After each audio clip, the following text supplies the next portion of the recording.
பரிமாறும்போதே சொல்லிடுங்க. இது சிக்கனோ, மட்டனோ இல்ல, தக்காளி குருமான்றது. ஏன்னா, அதுக்கப்புறம் பீஸ் தேடிட்டு நம்மள திட்டுவாங்க.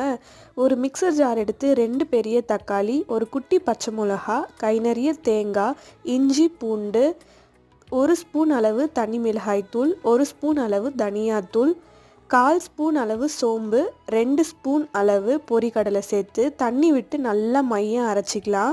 இப்போ கேஸ் ஆன் பண்ணி ஒரு குக்கர் வச்சு குக்கர் நல்லா காஞ்சதும் 3 ஸ்பூன் அளவு கடலெண்ணெய் சேர்த்து கரம் மசாலா ஸ்பைசஸ்லாம் போட்டு நல்லா பொரிஞ்சரும். ஒரு கொத்து கருவேப்பிலை, 2 பெரிய வெங்காயம், தேவையான அளவு உப்பு சேர்த்து நல்லா வதக்கி இப்போ நம்ம அரைச்சி வச்சிருந்த தக்காளி சாந்து சேர்த்து தேவையான அளவு தண்ணி விட்டு நல்லா நுர பொங்கி வர டைமில் குக்கர் மூடி கரெக்டாக 2 விசில் வச்சு ஓப்பன் பண்ணால் வீடே மணக்கிற அளவு ஒரு சூப்பர் தக்காளி குருமா ரெடி ஆகிடும். கடைசியாக கை நிறைய கொத்தமல்லியும் 1/4 ஸ்பூன் நெய் சேர்த்து இறக்குனோம்னா டக்கரான சைடிஷ்